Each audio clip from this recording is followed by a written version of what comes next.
ছোটবেলায় কিন্তু স্পেসের প্রতি আমার একটা ফ্যাসিনেশন ছিল। কোনো একটা বাসার ছোট কর্নার কিংবা জানালার একটা পাশ, সেখানে বসার জায়গা, এই ছোট ছোট ডিটেলগুলো আমাকে খুব ফ্যাসিনেট করতো। গাছের যে সবুজ পাতা, সেখানে আলো পড়লে যে সবুজের বিভিন্ন গ্রেডিয়েন্ট তৈরি হয়, সেই বিষয়টাও কিন্তু আমাকে খুব অ্যাট্রাক্ট করত। পরবর্তীতে গ্র্যাজুয়ালি বুঝলাম আসলে এই যে এই ফিলিং ক্রিয়েট করার পেছনেই আসলে আর্কিটেকচার কাজ করে। সো আমার কাছে আর্কিটেকচার আসলে শুধু কোনো প্রফেশন না, এটা আসলে একটা ফিলিং ক্রিয়েট করার মাধ্যম।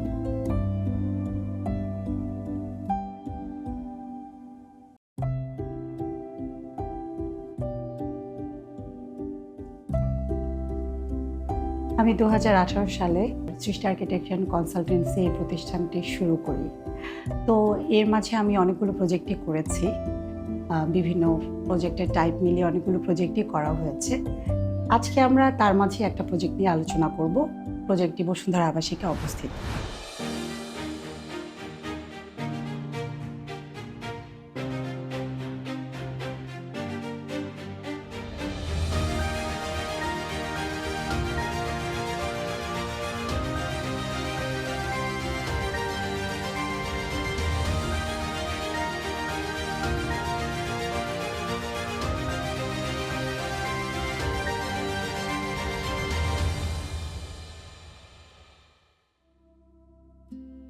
প্রজেক্টটির নাম চারুকল্প। আর এই নামের মাঝেই কিন্তু লুকিয়ে আছে এটার যেই ডিজাইন অ্যাস্থেটিক্স, ডিজাইন থিম, সেটা আমাদের এই কালচারাল যেই অ্যাস্থেটিক্সটা, আমাদের লোকজ যে সংস্কৃতি, টেরাকোটা, মাটির তৈরি জিনিসপত্র, এটা কিন্তু আমাদের শেকড়ের সাথে অনেক গভীরভাবে জড়িত। সেই বিষয়গুলোকেই কিন্তু আমরা তুলে ধরার জন্য এন্ট্রেন্সে এই টেরাকোটাটা দিয়েছি।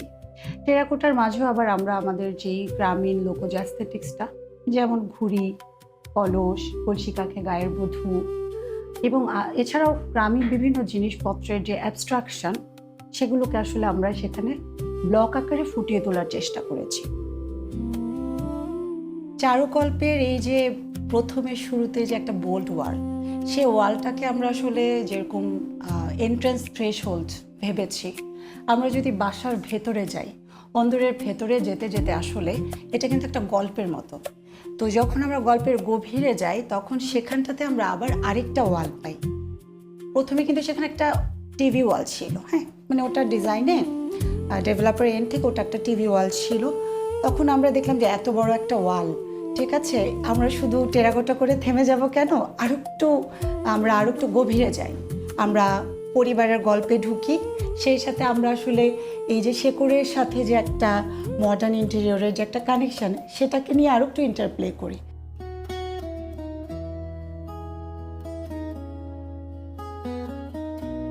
আমরা চিন্তা করলাম যে এখানে এমন কিছু করব যেটা সফট জিওমেট্রির হবে, খুব হার্শ বা শার্প এজের কিছু হবে না। যার কারণে আমরা কিছু রাউন্ড ডিস্ক সিলেক্ট করে নিই আমাদের কনসেপ্টটাকে প্রেজেন্ট করার জন্য। 24 পিস, 24 পিস আমরা রাউন্ড ডিস্ক সিলেক্ট করি। এর মধ্যে আমরা ক্লায়েন্টকে বলে দিয়েছি যে আপনাদের যেহেতু এটা গল্পের অংশ, নিত্য নৈমিত্তিক দিনের গল্পের অংশ, এই 24 পিস এই রাউন্ড ডিস্কের মধ্যে 12 পিস হচ্ছে আপনারা আমাদেরকে আপনাদের পছন্দের গল্প বা কবিতাগুলো দিবেন, সেখানে আমরা সেটা খোদাই করব। ঠিক আছে, তাদের যে গল্পগুলো আছে, তাদের যে ভালো লাগা বা যে কোনো বাংলা সাহিত্যের যে কোনো লাইন হতে পারে, যে কোনো মেসেজ হতে পারে, যেন এক বাক্যে দেখলেই আচ্ছা হ্যাঁ এটা ভালো লাগা, খারাপ লাগার গল্পগুলো ফুটে ওঠে। আর বাকি 12 পিস আমরা সিলেক্ট করে নিয়েছি আমাদের যে কালচারাল মোটিভ বা আমাদের যে হিস্টোরিক স্কাল্পচার আছে, হিস্ট্রিক যে মনুমেন্টসগুলো আছে, সেগুলোকে প্রেজেন্ট করার জন্য। আর ডিস্কটা আমরা নিয়েছি, সিলেক্ট করেছি হচ্ছে যে একদম ন্যাচারাল যে কাঠের কালারটা, ন্যাচারাল কাঠের ডিস্ক আমরা কেটে নিয়েছি। সেই ন্যাচারাল কাঠের ডিস্কের উপরেই আসলে আমরা লেজার কাট করে বিষয়গুলোকে, কবিতাগুলোকে, এলিমেন্টগুলোকে ফুটিয়ে তোলার চেষ্টা করেছি। আর ব্যাকগ্রাউন্ডটাকে না আমরা রেখেছি সিমেন্টের এলিগেন্সে, কারণ দেখা যায় যে কনক্রিটের এলিগেন্সের উপরে এই কাঠের যেই আভিজাত্যটা, সেটা না আরও ডিপলি ফুটে ওঠে। আর এই যে সফট জিওমেট্রি, সেই সফট জিওমেট্রির কারণে দেখা যায় যে এটা ওয়াকওয়ের মাঝে কোনো ডিস্টার্ব করছে না, বাচ্চাদের কোনো সেফটি হ্যাম্পার হচ্ছে না। এই যে কালচারাল একটা রুটেড মডার্নিটি বা কালচারাল মডার্নিটির যে জায়গাটা সেটাও ক্রিয়েট করার চেষ্টা করেছি আমরা। অ্যাট এ টাইম আমরা ক্লায়েন্টের যে গল্পগুলো, যে ভালো লাগাগুলো, সেগুলো কিন্তু তাদের সেই ডাইনিং এরিয়ার ওয়ালটাতে ফুটিয়ে তোলার চেষ্টা করেছি।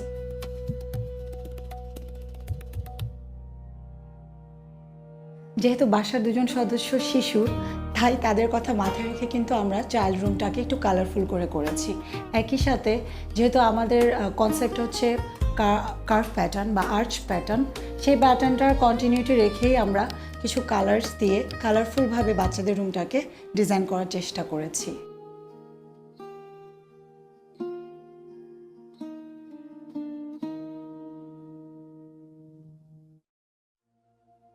আমাদের বাংলাদেশে কিন্তু সুফিয়ানি কালচারটা খুবই বিলাভড একটা কালচার। আমরা কিন্তু এটাকে চেরিশ করতে চাই, নারিশ করতে চাই। আমাদের একটা বড় গ্রুপই আছে আসলে আমাদের পপুলেশনের, যে আসলে এই সুফিয়ানি কালচারটাকে না অন্তরে লালন করে। এই প্রজেক্টে যে গেস্ট বেডরুমটা আছে সেখানে আমরা একটা রাউন্ড ডিস্কের উপর আল্লাহ লেখাটাকে খোদাই করেছি এবং তার পাশেই আমরা একটা স্টাডি কর্নার মতো দিয়েছি, যেন কেউ চাইলে সেখানে কোরআন তিলাওয়াত করতে পারে এবং একই সাথে তার নামাজটাও সেরে নিতে পারে। তো এই জায়গাটাতে আসলে আমরা আমাদের যে সুফিয়ানি কালচারটা, সেটার একটা রিফ্লেকশন করার চেষ্টা করেছি। যেহেতু পুরোটা বাসায় আসলে একটু আর্চ প্যাটার্নে করা এবং একটু সফট জিওমেট্রি দিয়ে করা, সেক্ষেত্রে আমরা সেই রাউন্ড যে প্যাটার্নটা, সেই আর্চ যে প্যাটার্নগুলো, সেই প্যাটার্নগুলোরই আসলে আমরা যে রিকারেন্স বা রিপিটেশন করার চেষ্টা করেছি।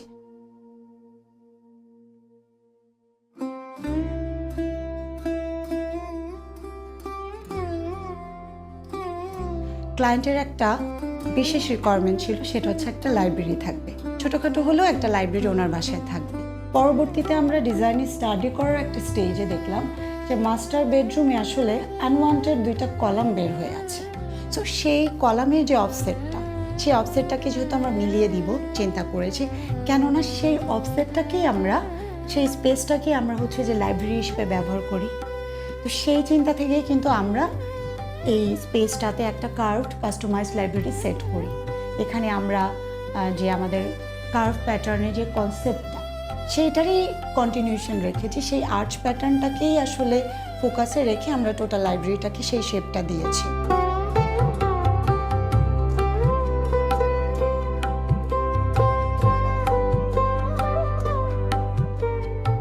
যেহেতু এটা মাস্টার বেডরুমে, সেক্ষেত্রে দেখা যায় যে আমাদের কর্মক্লান্ত দিন শেষে কিন্তু আমরা আমাদের মাস্টার বেডরুমেই বেশিরভাগ সময়টা কাটানো হয়। তো সেজন্য সেখানে যদি এই লাইব্রেরিটা থাকে তাহলে দেখা যায় যে এই যে বই পড়ার যে একটা চাহিদা বা যে একটু অবসরে নিজের মন মতো করে যে বই পড়ার যে ইচ্ছাটা, সেটা কিন্তু খুব সুন্দরভাবেই পূরণ হয়ে যায়।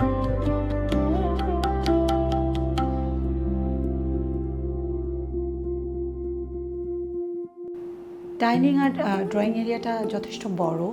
তো এখানে দেখা যায় যে স্বভাবতই একটা প্রাইভেসি কনসার্ন চলে আসে, যে ডাইনিং এরিয়া এবং ড্রয়িং রুম এরিয়াতে আমরা কীভাবে প্রাইভেসিটা ক্রিয়েট করব।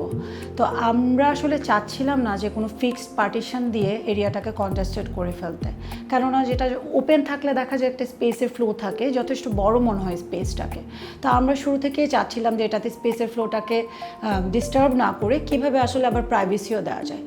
তো সেই জন্য আসলে এখানে একটা পার্টিশন এসেনশিয়াল হয়ে ওঠে। তো সেই কনসেপ্ট থেকে আমরা চিন্তা করেছি যে এখানে স্পেসের ফ্লুইডিটিটাকেও ডিস্টার্ব যেন না হয়, আবার একদম ফিক্সড রিজিড কোনো পার্টিশনের জন্য না থাকে, এরকম কোনো স্মার্ট সলিউশনে যাওয়া যায় কিনা, সেই চিন্তা থেকেই আসলে আমরা এই ফোল্ডিং কাম স্লাইডিং যে পার্টিশনটা সেটা ব্যবহার করেছি। বেসিক্যালি এটা হলো মূল এন্ট্রেন্স, আর এই ওয়ালটা সেই টেরাকোটা ওয়াল। এন্ট্রেন্স কালচারাল থ্রেশহোল্ড হিসেবে যে ওয়ালটা কাজ করছে, এটাই সেই ওয়ালটা। এখানে একটা বোল্ড টেরাকোটা আমরা প্লেস করেছি। এই ওয়ালটা আসলে মূল প্ল্যানে এটুকু পর্যন্ত এক্সটেন্ডেড, আবার এখানেও আরেকটা ওয়াল আছে এবং এখানে একটা ডোর আছে। এটা ছিল আর কি পূর্বের প্ল্যানের অবস্থা। তো যে বিষয়টা তৈরি হলো যে এটা একটা রুম, তার ভিতরেই অ্যাটাচ একটা টয়লেট এবং এখানটাতে একটা ক্লজেটের জন্য হয়তো জায়গা ছেড়ে দাও, কিন্তু আসলে এই এত বড় একটা স্পেস, এটার কোনো প্রয়োজনীয়তা নেই আসলে এত বড় ক্লজেটের, কারণ রুমটা ইটসেলফ বর্তমানে যে সাইজে আছে এটাই যথেষ্ট একটা স্পেস। তো আমরা যেটা করেছি যে আমরা এই ওয়ালটাকে ডিসম্যান্টেল করে দিই, এই কর্নারের ওয়ালটাকেও ডিসম্যান্টেল করে দিই, এই ডোরটাকে বাদ করে দিই, দিয়ে আমরা ডোরটাকে এখানে শিফট করি। তখন কিন্তু আমরা একটা সুন্দর স্ট্যান্ডার্ড সাইজের গেস্ট রুম পাচ্ছি এবং সেই সাথে এই অ্যাটাচ ওয়াশরুমটা কিন্তু একটা কমন ওয়াশরুমে ট্রান্সফার হয়ে যায়। আর এই যে ড্রয়িং আর ডাইনিং একটা বড় স্পেস, এটার জন্য কিন্তু কোনো ডেডিকেটেড কমন ওয়াশরুম ছিল না, যার কারণে কিন্তু আমরা এই কমন ওয়াশরুমটা ক্রিয়েট করি এবং একই সাথে যে একটা বড় স্পেস, যেটা শুরুতে মনে হচ্ছিল যে আসলে স্পেসটা ওয়েস্টেজ হচ্ছে, আনইউজড থাকছে, সেই স্পেসটাকে কিন্তু আমরা একটা ডাইনিং বেসিনের জন্য অ্যাকোমোডেট করে নিই। ইন্টেরিয়র শুধু ডেকোরেশন করলে হবে না, একই সাথে আসলে আমাকে এটা ফাংশনালিটিটাও চিন্তা করতে হবে। সো আমরা একই সাথে অ্যাস্থেটিক্স এবং ফাংশনালিটি দুইটাকে নিয়েই আসলে কাজ করেছি এবং আমরা হচ্ছে প্ল্যানের যে প্রবলেমগুলো সেগুলোকে সলভ করে কিন্তু আমরা ক্লায়েন্টের যে কমফোর্টটা, সেই কমফোর্টটা আমরা ক্রিয়েট করার চেষ্টা করেছি।